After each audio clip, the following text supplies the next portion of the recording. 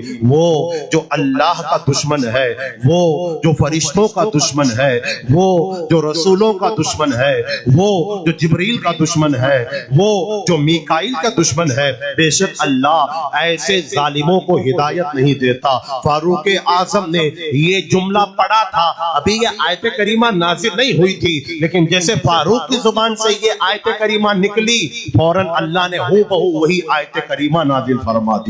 پہلے پارے کے اندر آخر میں جب آپ دیکھو گے تو یہ 14ویں یا 13ویں رکوع کے اندر آپ کو یہ آیت کریمہ ملے گی. اب مجھ کو بتائیے نا, فاروق زبان کھولے تو اللہ انہی الفاظ میں قرآن کی آیات کا نزول فرما دیتا ہے. یہ فاروق اعظم کی شان ہے.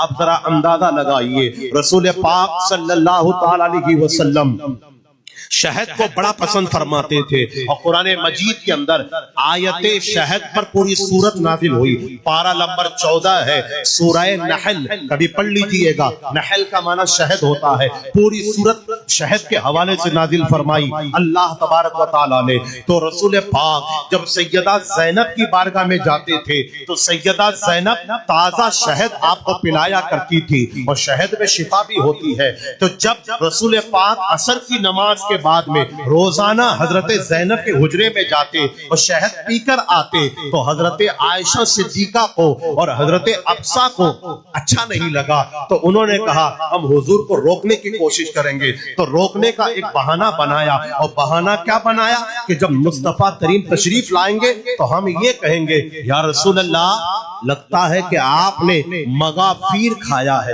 مغافیر یہ عرب کے اندر گوند ہوتا تھا, ایک چوسنے والا, کہ جس کو جب چوسا جاتا تھا تو منہ کے اندر بو پیدا ہوتی تھی. تو حضرت عائشہ نے کہا اور حضرت حفصہ نے کہا کہ لگتا ہے کہ آپ کو زینب نے مغافیر کھلا دیا ہے, آپ کے منہ سے اس کی خوشبو محسوس ہو رہی ہے. جب میرے آقا نے یہ سنا تو میرے آقا نے اپنے اوپر شہد کو حرام کر لیا کہ